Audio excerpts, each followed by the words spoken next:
All right, as you see, we have a variety of things that we are going to talk about. A little bit of a potpourri, a grab bag of different paranormal discussion here.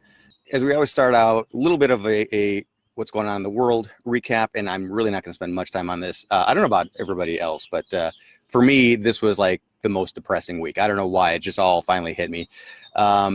I mean, it's obviously been hitting us. You can't miss it, but it was a little bit too much this week. So my inspiration and motivation has been way down compared to in the past. But the world is opening up in a big way. There are positives. Our daily death counts are down to 1,300 per day. The only fear, and it's great that the weather's beautiful. You can maybe hear birds chirping in the background, and the one fear I have is that people try to just go back to life as usual. Just be safe out there. It's all I'm saying. Keep the social distancing. And if you can stay at home, I'm very blessed. I'm fortunate that I work from home. So I'm in a position not everybody's in. So if you have the option to stay home and not go out so much, then please do that to try to make sure that we get our overall numbers down. I always do like to start out with a little icebreaker questions, I call them. And especially as we are in, even though it's bright out, as we're in kind of a dark time in the planet, I asked you guys to chime in with what your favorite YouTube channel is that you like to go to, maybe something that you've rung the bell on so that you can get notified because it's something that's really fun to enjoy. And I did get a lot of responses. And of course, you can still, it's not too late to reply. I'll go through a couple of the responses I've already gotten. Angie Browse mentioned the Jeff Dunham's YouTube page, which that's funny. And I think a lot of people that are stand-up comedy fans might not think about it. I know I was surprised, but Jeff Dunham is one of the most financially successful stand-up comedians in the planet for the big reason that if you guys don't know him, you probably recognize him. He's a ventriloquist act, and he's got all the dummies. There's the grumpy old man. There's the skeleton, dead terrorist. He's got a whole bunch of them, the jalapeno on a stick. But you think of all these prop type things. Well, now he's one of the few comics that can have Christmas ornaments and T-shirts with these different characters on it. He's repped by Levity Entertainment, which also runs the improv theaters, and they make so much money off of his back. Mark Fairchild mentioned Vsauce, which I'd never heard of before, but it's a deep dive style show, kind of more scientific or analytical. And he did or not he did, but Vsauce did one on what causes fear, which I started to watch. It's really, really fascinating. Amanda Lee, Unis Annis, or Game Grumps. I didn't see Game Grumps before when she mentioned this, but Unis Annis is a interesting one that it seems like they're going to be doing a video per day for a year, and then they're going to delete their channel and all the videos on it. Joel Tulaco, this got a lot of good responses. Joel Tulaco mentioned Corridor Crew, Scam School. I've never heard of either of those, but Hot Ones. Hot Ones is one of my favorites, one of my absolute favorites, and that's the one where it's a guy actually from Barrington, Illinois, so small world. So he's, like me, a Northern Illinois guy who's a big White Sox fan, so excellent props there. But the concept of that show is a talk show where he asks 10 questions of his guest, and in between each question, they eat increasingly more spicy wings. So you get some of the most authentic answers as his celebrity guests are crying through, trying to get through the show. Cousin Jamie mentioned Lisa J. I meant to look into that one. Look into all of these, but so many came in at once. Cinema Massacre, also from Jamie. I see a lot of movie review or analytical ones, so I'm surprised I haven't. That's vaguely familiar. I'm not sure. Wendy, fiance, the woman of my dreams, says, I like Peak Fiddler. I can guess what that's about. I have not seen that one. Dan says, some paramotor guy you probably never ever heard of. He is referencing Tucker Gott, who is my latest YouTube fascination. This guy that flies basically just on a glider wing with a big fan strapped to his back. But it's some of the videos are just unbelievably beautiful. And really makes me want to go flying as well. Patrick Keller, I don't tend to go to YouTube for paranormal content. And I was just talking about any kind of interesting stuff on YouTube because it can all be related. Now ask me if I fall into hours of Broadway and Golden Age Hollywood videos, says Patrick. Awesome. And I was going to actually ask if anybody's been watching the series on Netflix, Hollywood, which vintage Hollywood. I'm a sucker for anything that looks back at retro, old school Hollywood. And that one, I was already on board. I mean, I could watch LA Confidential at any point, but we got a new one, so I was already on board. But now we find out, if you watch this series, that they talk about Peg Entwistle all the time in that. And that's a story, a haunted Hollywood story that I cover a lot. I did an investigation that had some amazing results out of it. That we'll definitely do a whole separate future one on this. And Max's nephew loves Vsauce. Yeah, I'd never heard of it till now. And in this world of bad times, I want to, there's obviously great stuff to celebrate, and the top of that list today is Drew Thorgensen, my niece to be, who is who just got a scholarship. So I'll very congratulate her so much. We're all very, very proud of her. And also, I want to, before we get into the other stories, I want to mention that my and Max's podcast, the Fantastic Story Society, we are about to release our next episode. Our previous one, I'm very proud of as well. It was with DJ McHale, a good friend and a mentor of mine, and the guy that created Are You Afraid of the Dark on Nickelodeon. But our next one is with Jon Ronson. Now, that name might be familiar to some, but if not, you probably know his work because he was the writer that wrote the book, The Men Who Stare at Goats, which of course became the movie starring George Clooney. And he is just absolutely amazing, an incredible storyteller. And I call him an investigative journalist. I don't know if he would call himself that, because he kind of gets into these situations where you think you wouldn't have access to get into, where you get to, where he has kind of for 6 months ridden along with Islamic terrorists in Mundelein, that's where I'm from, in London. I don't know how I said Mundelein just then, and just kind of understood their world a little bit. So he does these in bed situations, which he is a very average bloke. He's very much a unassuming person. So he finds himself in over his head over and over and over again. And the stories that come out of his experiences are incredible. And we talk, from Islamic fundamentalists to the Insane Clown Posse, he was with Alex Jones when they infiltrated the Bohemian Grove ceremony that happens once a year up there, and he was very much able to kind of debunk a lot was going on, and shed a lot more light on it, because the world hadn't seen that kind of stuff before. It was always just legends.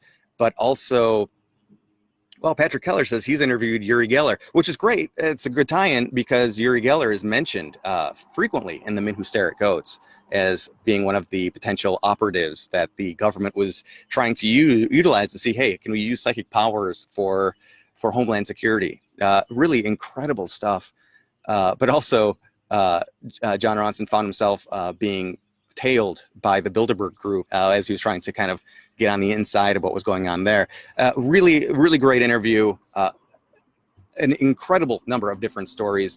So that's going to be on the next Fantastic Story Society podcast, which will come out, I'm aiming for tomorrow, but at the very latest Friday morning. One thing that seems to be coming up more, and I wanted to see if I'm throwing this out there for now and for beyond now as this video lives on into infinity.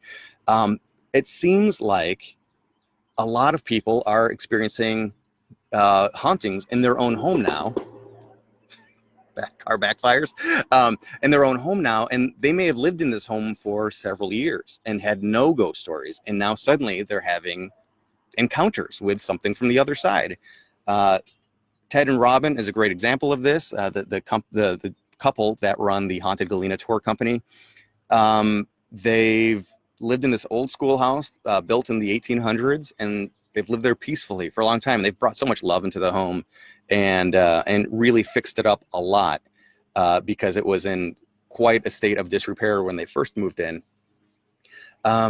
But yeah, it's always been peaceful, and these people are absolute historians, and also they're the type that would have been open to a haunting much earlier had something made its presence known.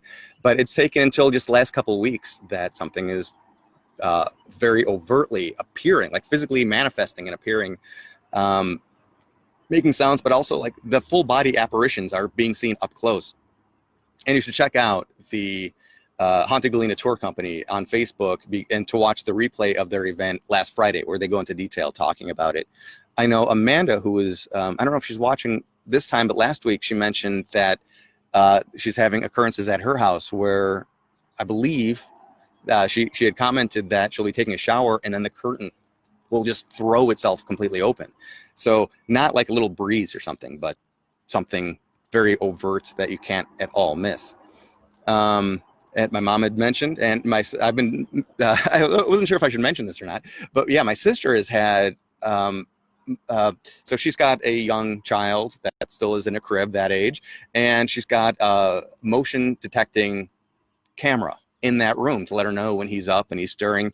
The motion detector has sent off twice in the last 2 weeks by some orb-like object that is flying at the camera. I've seen the videos.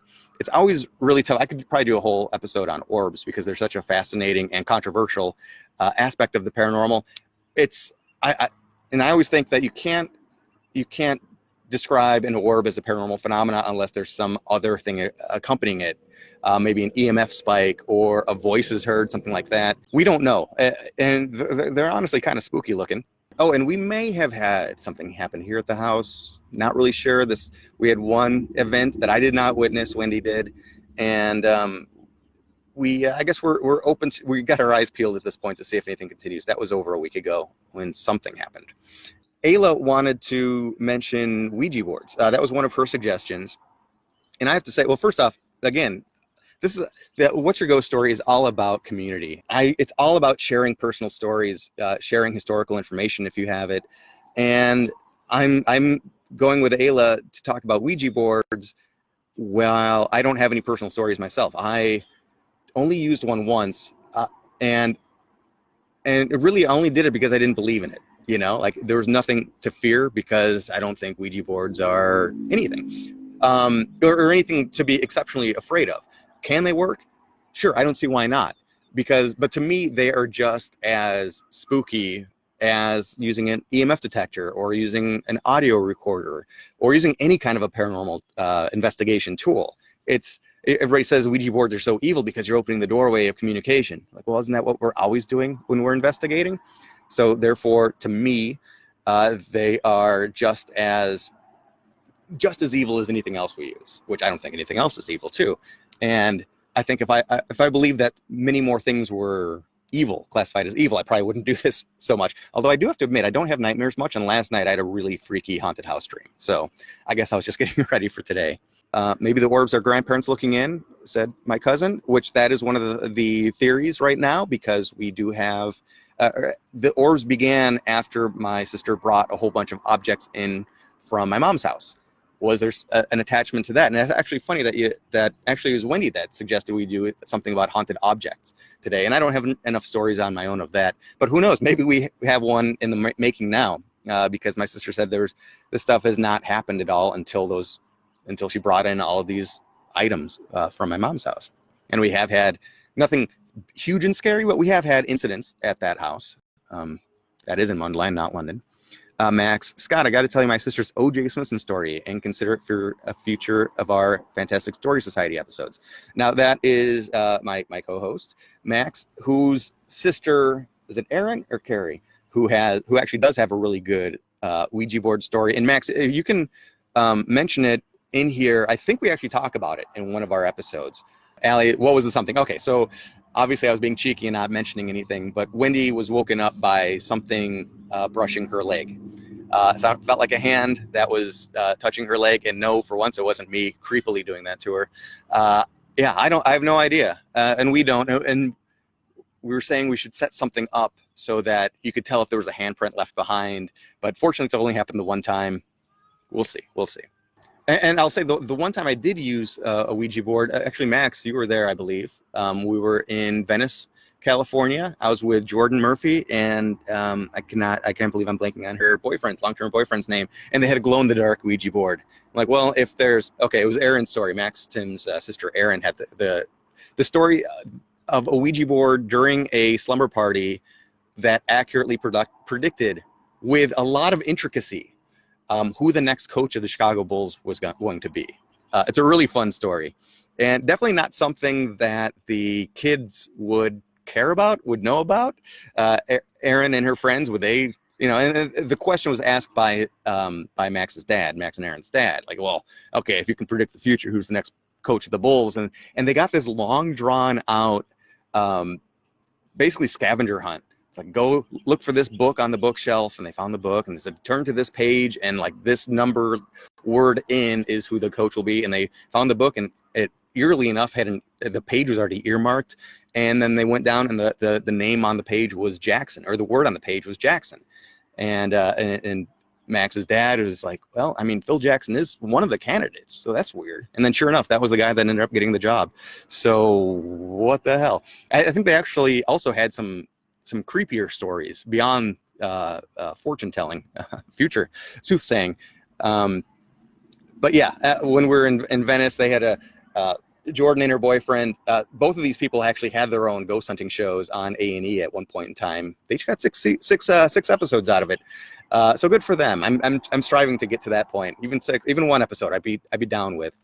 But yeah, nothing happened. I really, you know, these were also people I trusted. I didn't think that they would mess with anything. So, you know, I believed that would be a very clean environment. And sure enough, nothing at all happened. We also did a live on the air Ouija board episode back when I was on this small radio station in Kenosha, Wisconsin, WLIP. And I think we had some callers at one point, you know, call in because they've had some Ouija board things happen and look into it. And we invited them to actually come into the studio when we had a show going on, and to use the Ouija board. And if our guests wanted to participate, they could. I didn't. I stood back, just better safe than sorry, I guess. I filmed it. The planchette was moving around, but it's one of those things, just like dowsing rods. You know, dowsing rods are those like old world investigation devices, but they're not really just for investigating ghosts. I know my great-grandfather would guarantee clients that he could find not just water, but drinkable water on your property with his dowsing rods. And he made a living doing that for a while. And that's amazing. And I've used dowsing rods. The idea is that these are these long L-shaped pieces of metal. You hold one in each hand, angled slightly down, so naturally gravity pulls the longer ends forward. And you can ask a question and ask, hey, if the answer is yes to this question, cross these rods, which would force them to then overcome gravity to cross. You also use them for detection, where you're walking around, keeping them at that angle, and you've got it pictured in your mind what you're looking for, something underground usually. And if you find it, then they would cross. Ghost hunters sometimes use them for communication, yes, no questions. They also use them for that reason. I'm trying to come in contact with the spirit, and as they're walking around, if they cross, then boom, maybe that's where you would start to do your investigation, start doing an EVP session. I will say that I've used them a couple of times, and really one time, the first time ever was without a question, they worked. It freaked the hell out of me. I think Ursula Bielski might be on, but this was the person who put dowsing rods in my hand. I'd never even seen them before. So we were at the seminary, the Mundelein Seminary, this beautiful, beautiful campus, and we were in one of the dorm room buildings.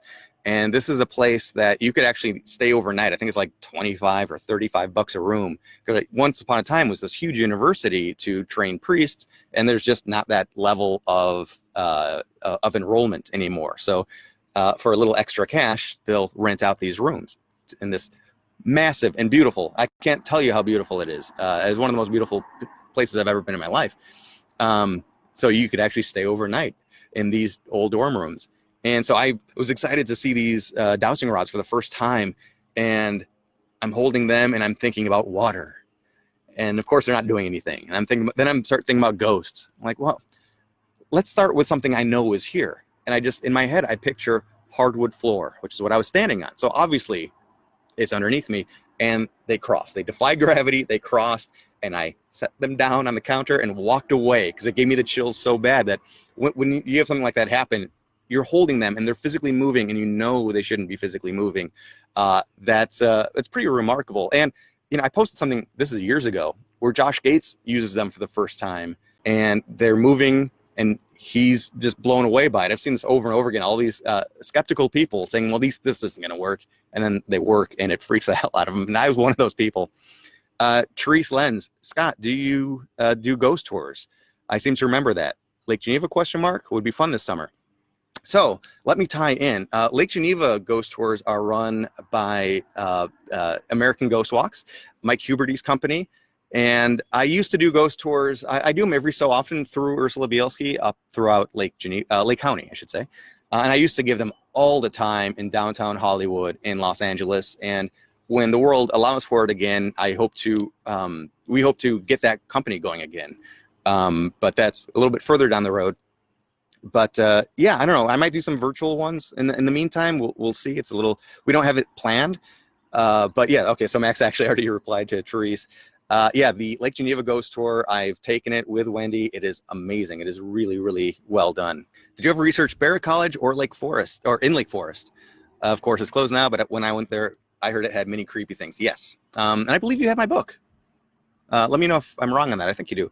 But I do write about it in there. And that is an incredible place. It was so sad that it got bulldozed in time. It's a very important, like historically important place. This is a place that had a lot of urban legendy type of hauntings, including story of a nun who got pregnant, and in her disgrace, she hanged herself. And that was one of the stories that really lingered among the students. When I was covering this location, doing interviews there, they would point out to the window where people could see her phantom spirit hanging still from a noose.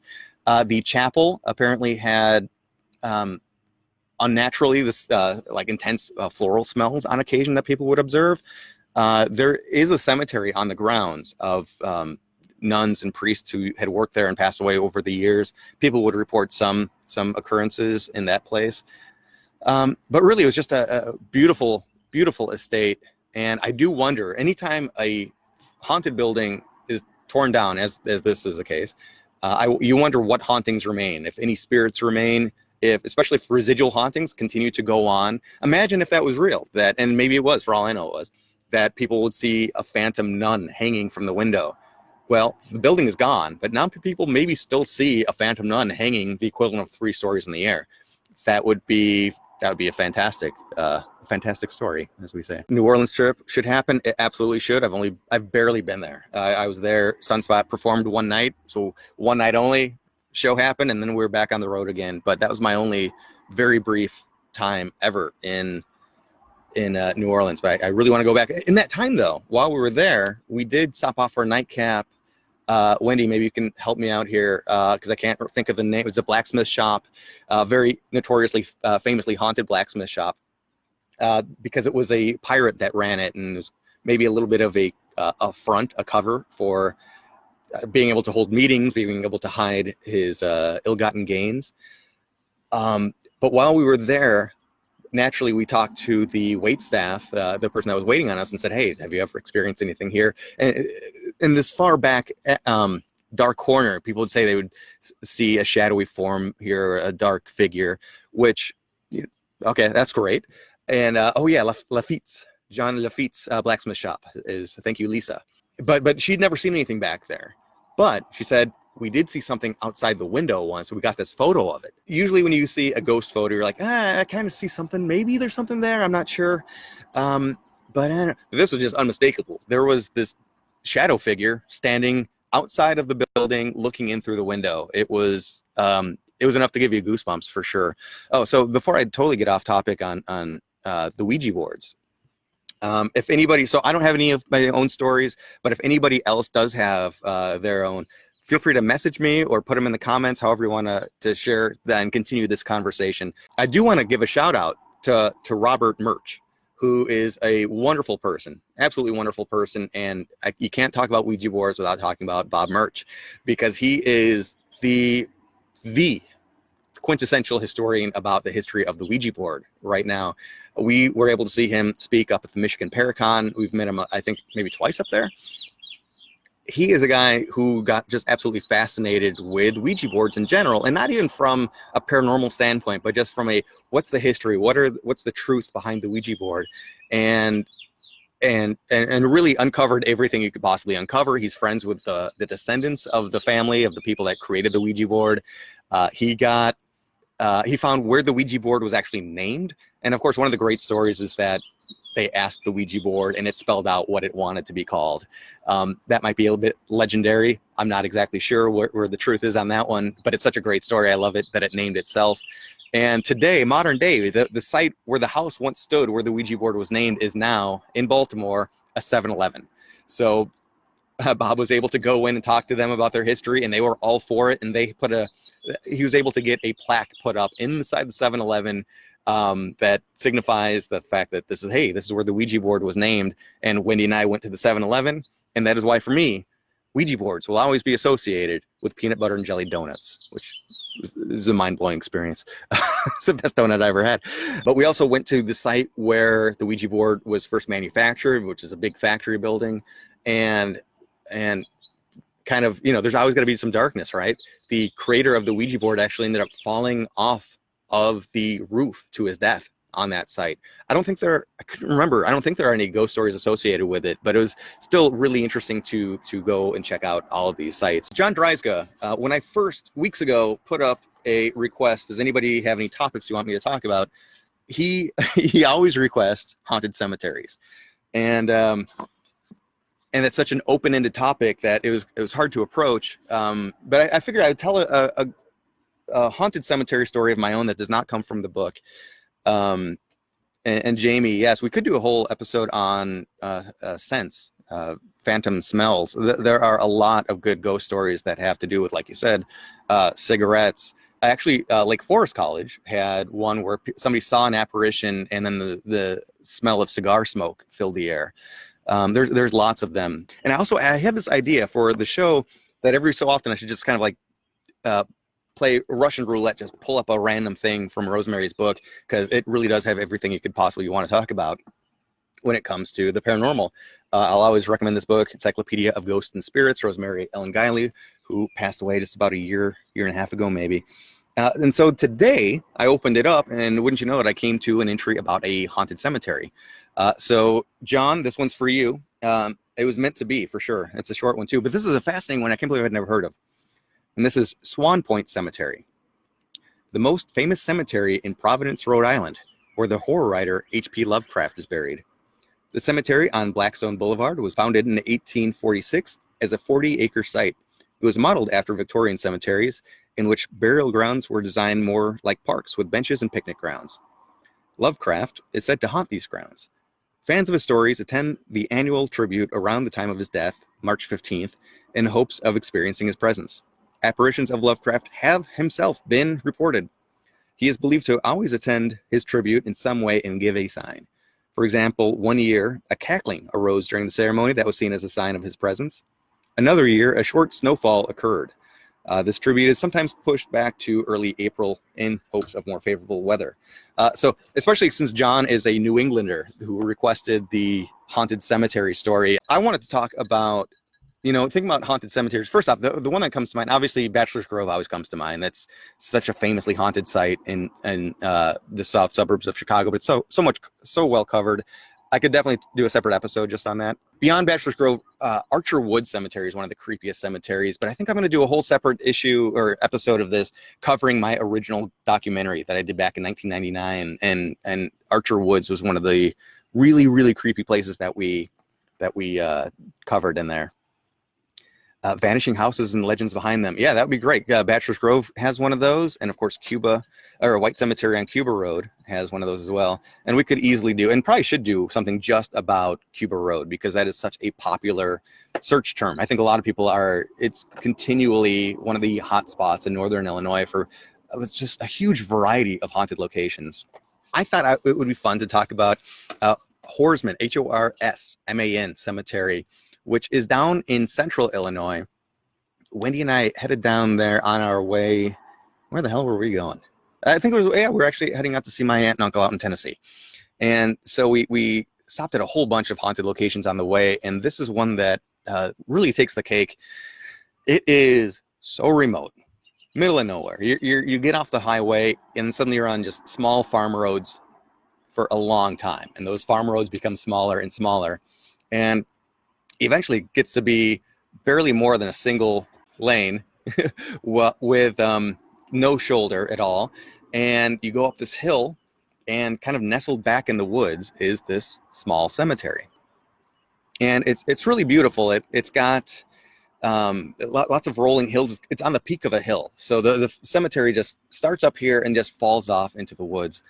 Now, at this location, you would think, I mean, you think about your typical hauntings, that, oh, some phantom woman in white usually, right, is what must be seen by the fence, or maybe a child ghost. It's usually a woman in white or a child ghost. But this location has absolutely everything. And I feel like I feel like Stefan from SNL, like, this has everything. It's got midgets on skateboards.